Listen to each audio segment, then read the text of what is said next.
Magandang araw po mga kapatid at welcome sa unang episode ng ating vlog. Si Leopoldo Jojo Delphin po. Ako po ay isang tricycle driver dito sa Region 3 ng Pilipinas, sa gitnang Luzon, Central Luzon. Ang paksa po na ating pag-uusapan ay tungkol sa usaping reliyon at pananampalataya. Gusto ko lang pong simulan sa araw na ito ang isang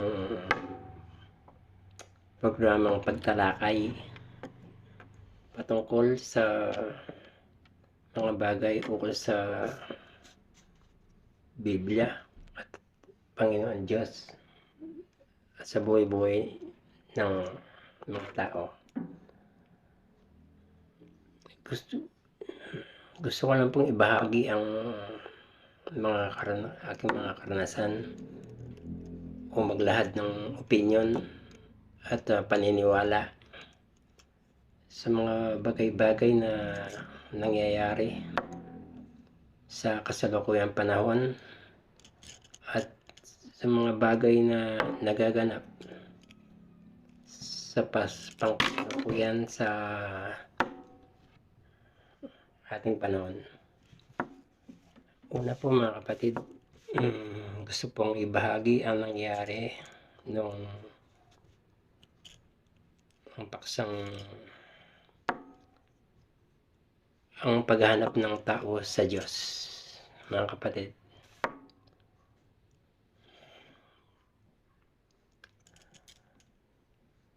Sa pila po namin kasi,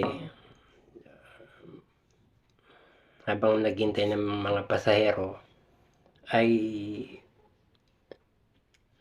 natural lang pong nag-uusap-usap tungkol sa mga bagay-bagay para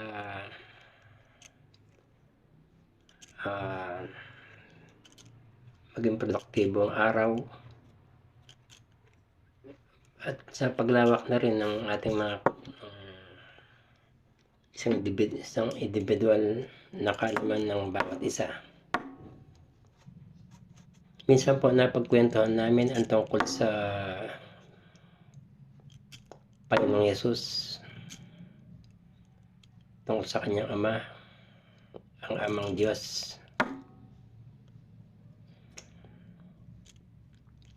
At napansin ko po na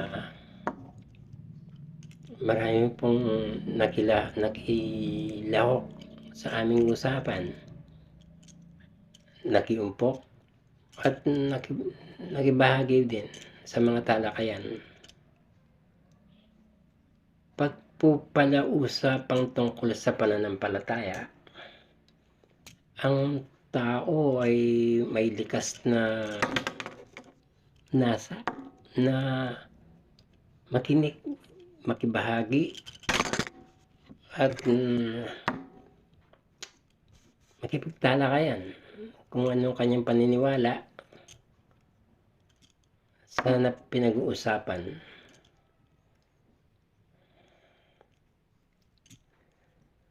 Ngayon, bakit po likas sa tao na magkaroon siya ng likas na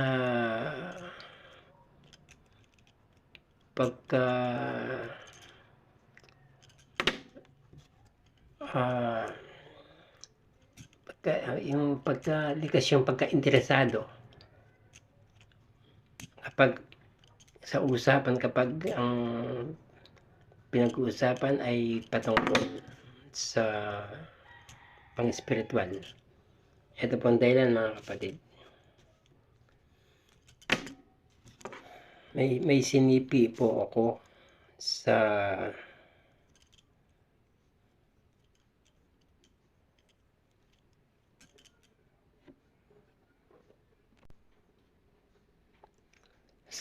aklat po ng Pilipos sa 2:13, na aking sinipi mula sa banal na kasulatan, King James Version po, na sa pagkakaliwat na yun po sa wikang Tagalog. Sapagkat Diyos ang gumagawa sa inyo maging sa pagnanasa at sa paggawa ayon sa kanyang mabuting kalooban. Kaya po pala natural ang pagkainteresado ng tao kapag usapang espiritual ay Diyos po pala ang may gawa nun. Siyang may gawa sa kalooban ng tao para magnasa tungkol sa kanya sa mga ganitong pag-uusap, sa mga tulad nitong pag-uusap. Sana po kung gaano pagka-interesado namin sa TODA pagtungkol sa usaping pananampalataya, ay ganoon din po sana, mga kapatid, na pwede rin po makibahagi din po kayo sa ating talakayan ngayon sa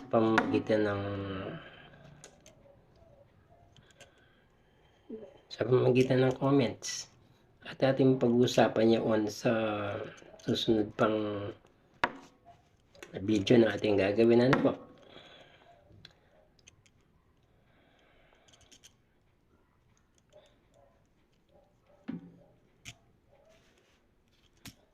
Nakita ko po ang kasabikan sa mata ng aking mga kasama sa TODA.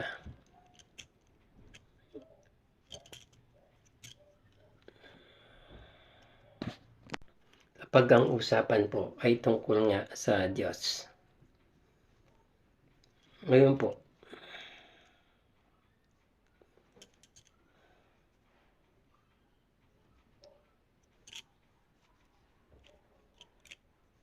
ano po mangyayari kapag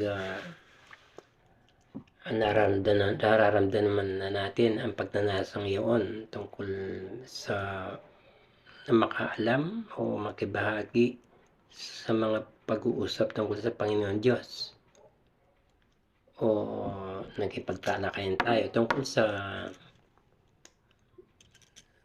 sa Panginoon Diyos.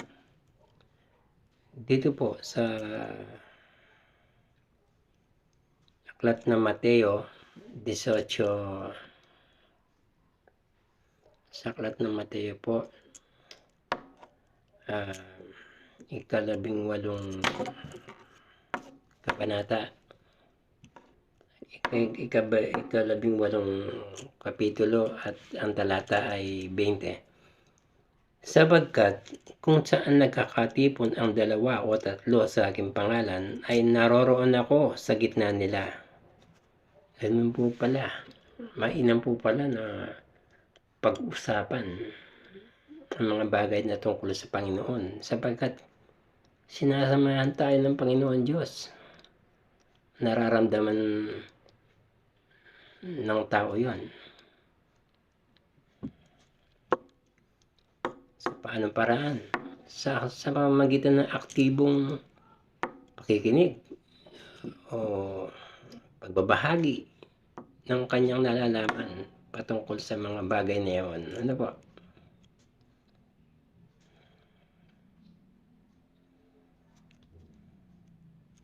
Ngayon, bakit po natin yung ginagawa? Bakit po natin yung ginagawa? Una po, para makatulong po sa pagpapalakas ng daming espiritual ng isang tao, para makatulong sa kanyang sarili, para mapalakas ang kanyang pagkataong espiritual. Kasi po ang tao, natural po na kapag nagugutom ay kumain. Yan po ay sa katawang laman. Ngayon kung sa usapang espirituwal naman po, kapag ang tao ay nanghihinala sa mga mabuting gawa o yung mga pagnanasa niya na gumawa ng mabuti ay nanghihinala siyang gumawa ng gano'n o ayaw na niyang gawin yon, ay ang ibig sabihin po nun medyo nagkukulang po o nanghihina ang ating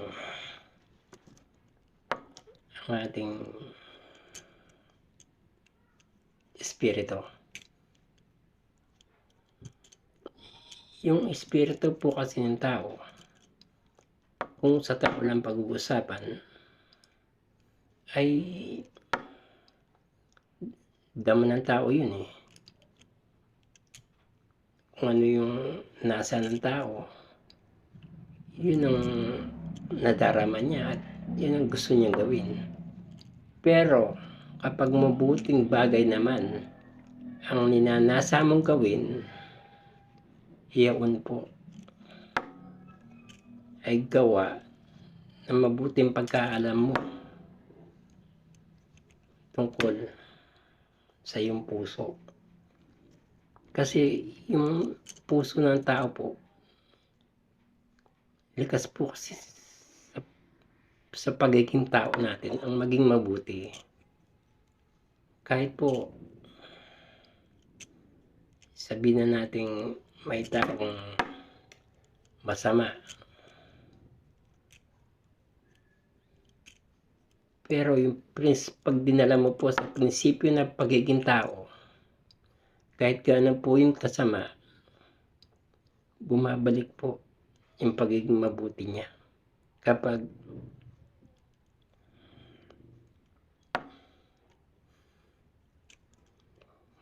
pinag-uusapan po o kapag nararamdaman niya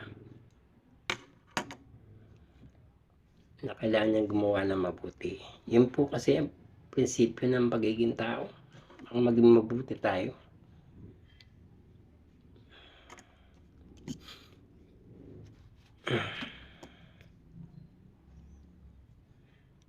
Ngayon, kapag yun ay nanghinana o ayaw mo nang gumawa ng mabuti, ay ibig sabihin nasasabik ka na sa mga tungkol sa mga bagay na mabuti. Kaya pag karoon ng pagkakataon na pwede makilaho sa mga usapan ng kabanalan o magbahagi ng mga karanasan tungkol sa usapang tungkol sa magawang mabuti, ay aktibo po tayo na makibahagi nga sa mga ganong talakayan. Pangalawa po, marupok po tayo. Madaling mahulog sa tukso. Kaya nagdanasa ang tao na palakasin nga ang kanyang paniwalang espiritual para makatugon siya sa pagiging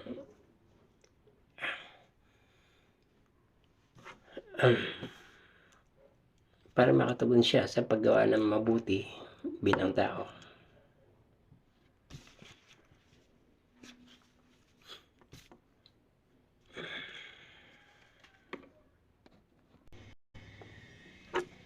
Ang babasahin ko lang po ngayon ay sinipi ko sa aklat ng Exodus Kapitulo 32, ang versikulo 1. Nang magtagal si Moises sa bundok, ang mga Israelite ay lumapit kay Aaron. Sinabi nila, igawa mo kami ng mga Diyos na mangunguna sa amin. Hindi namin alam kung ano na nangyari sa Moises na yun ang naglabas sa amin sa Ehipto. Sa talata po ito po ay tagpo sa pagitan ni Aaron at ng mga Israelita na inalabas po ni Moises sa bansang Ehipto, at nagpunta sila pagkalabas po sa bansa ng Ehipto, nagpunta po sila sa bundok ng Sinai upang makipagtipan sa Panginoon Diyos. Ngunit habang hinintay nila si Moises na umakyat noon sa bundok ng Sinai, ay nagtagal po siya ng di kawasa. Medyo nainip yung mga Israelita at hinimok nila si Aaron na gumawa ng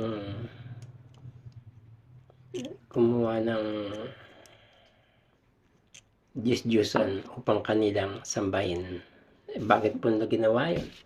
Abay, mga Israelita ito na mga anak ng Diyos, mga dugo ni Abraham, mga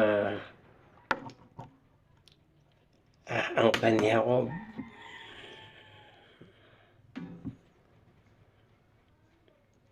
Sapagkat kahit po nung unang panahon ay dama na po ng tao kung ano yung nararamdaman natin ngayon.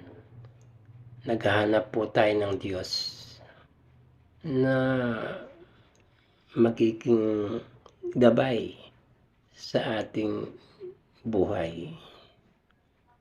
Ngayon po, nagtagal nga po si Moises. Akala nila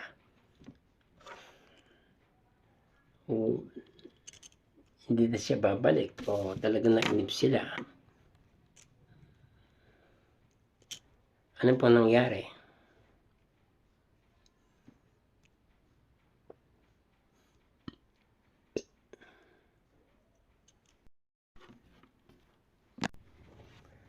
Ang nangyari po, naihimok nila si Aaron na gumawa nga ng Diyos-Diyosan. Gaya na nakasulat sa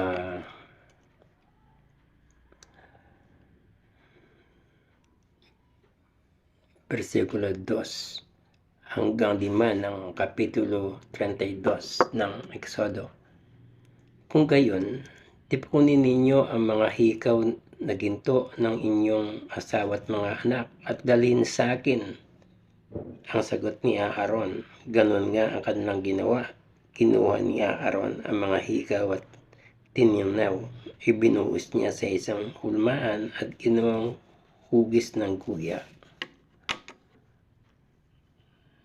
Nahimok nga po si Aaron na gumawa nga ng Diyos-Diyosan dahil sa kakulitan na rin ng mga Israelita. Ngayon po, nung mayari po, nung matapos yung pinapagawa na kay Aaron na Diyos-Diyosan, ano po yung nangyari? Ituloy lang po natin.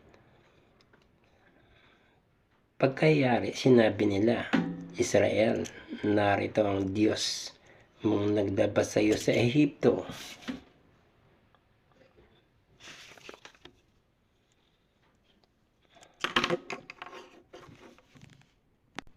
Akalain mo araw pa lang lumilipas mula nung umakyat si Moises sa bundok ng Sinai at iwan sila sa paanan ng bundok na iyon, ay napadatan nila agad ang kanilang Diyos na buhay ng isang guyang ginto na ginawa ni Aaron para sa mga tao. At sinabi pa na ang guyang ginto raw na iyon ang naglabas sa kanila sa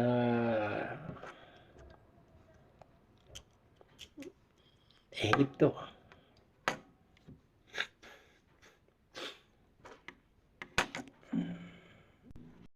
Ganun po kadepende ang tao na may masambang Diyos. Ngayon kung ang Diyos ni Moises ay hindi nakikita, abay gumawa sila ng isang Diyos na nakikita na para sa kanila ay yun daw ang naglabas sa kanila sa bansang Ehipto. Abay isipin mo naman po ang kaisipan ng mga tao noong unang panahon na po. Mas ano po sila, mas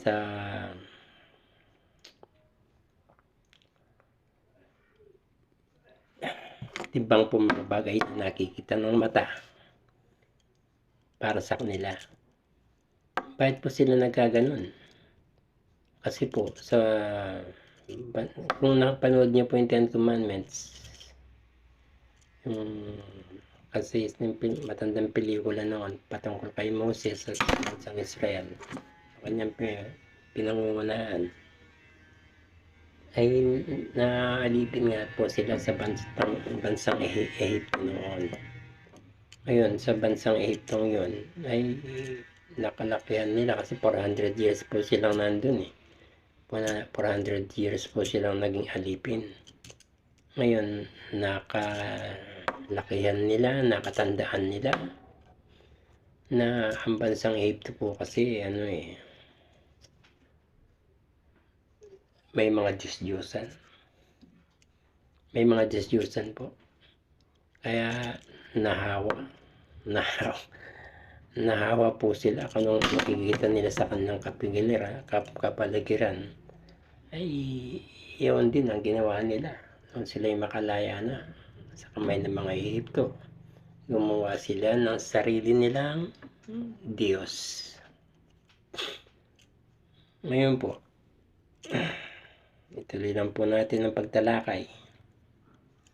Bakit gano'n na lamang ang paghanap ng tao sa isang Diyos? Sa Ecclesiastes 12:7 po ay ganito po ang patutuon ng Biblia.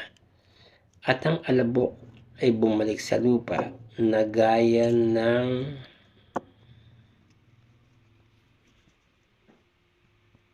una, at ang espiritu ay bumalik sa Diyos na nagbibigay dito.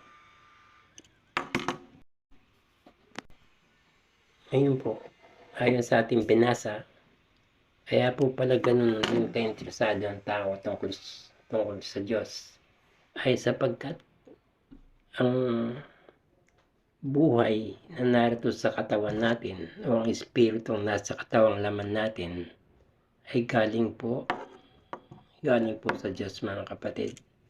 Kaya natural lamang na hahanapin ang espiritong nasa loob ng katawan natin kung saan siya galing siya sa Diyos Kaya naghanap po yung pagkatawang spiritual po natin ng isang Diyos na mapaglilingkuran. Kasi sa taon maglingkod pagkala lang niya kiyasan nila lang para maging kalugod-lugod sa Diyos. Kaya kung ilagay na lang po natin, halimbawa po, ilagay na lang natin sa usaping realidad. Kapag ang tao ay nasanay na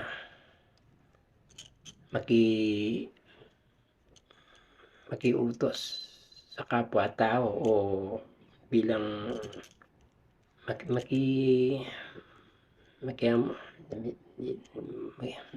may trabaho ka po, yung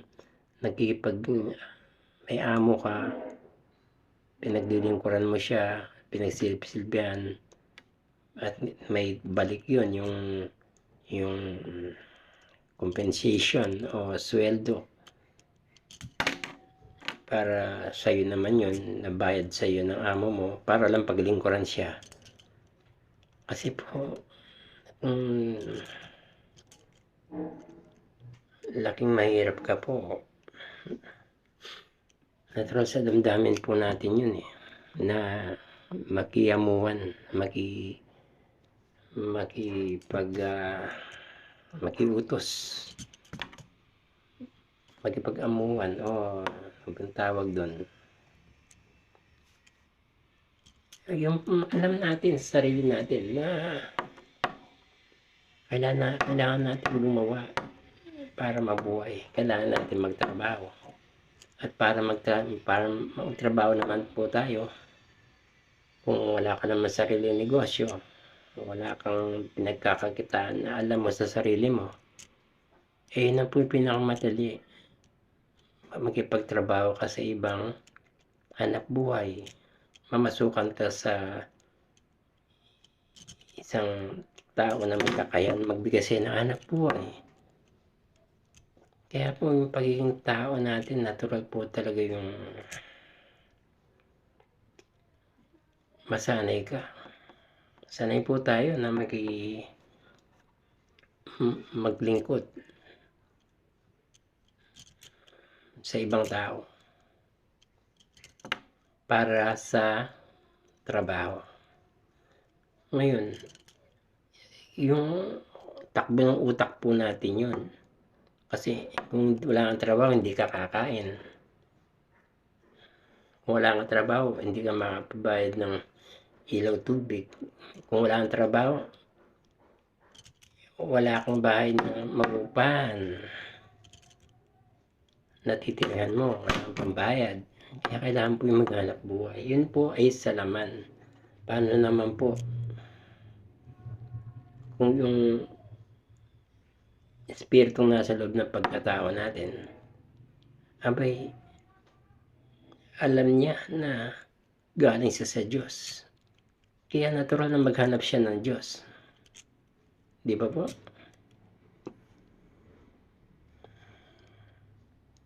Kaya lang sa paghanap sa Diyos, ay doon naman nadadaya at naliligaw yung marami. Marami pong nagsasamantala sa ating kalagayan. Kaya nga po ang dami ng relihiyon di ba po? Ako po, dati po, binyagan po ako sa Katoliko. Ang ibig sabihin, nakagisnan ko na po ang pananampalatayang Katoliko. Naging sa aking pagbibinata noon, naging hanggang sa bago ako mag-asawa ay naanib din naman sa ibang pangkat ng relihiyon katulad ng Iglesia ni Cristo at Saksi ni Jehovah, ang dating daan. Ang kapatid, marami na po akong dinaanan.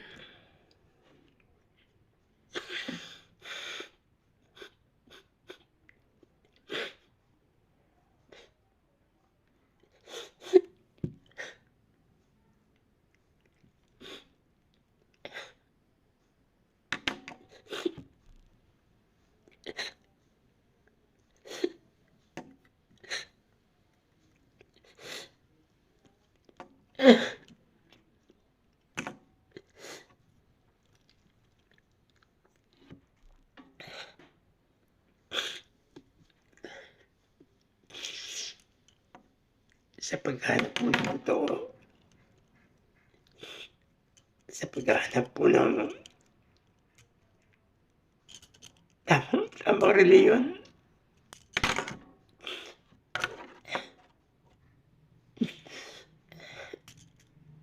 marami na po akong dinaanan.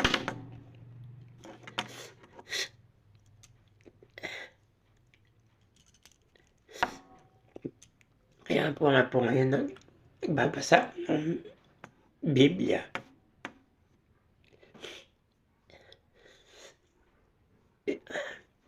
Akin namang binabahagi sa inyo.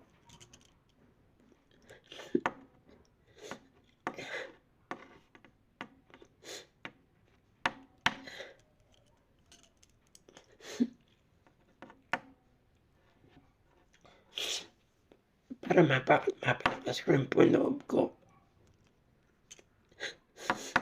Naghahanap din naman po ako ng tiyempo, eh.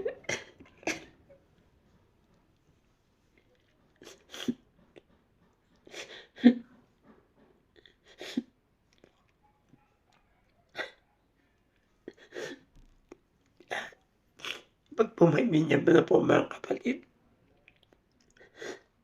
tatapusin na muna po natin dito ang vlog na 'to. Pagpasensya na lang po at natalo ako ng bumigay po ako sa usapang ganito. Pasensya na po.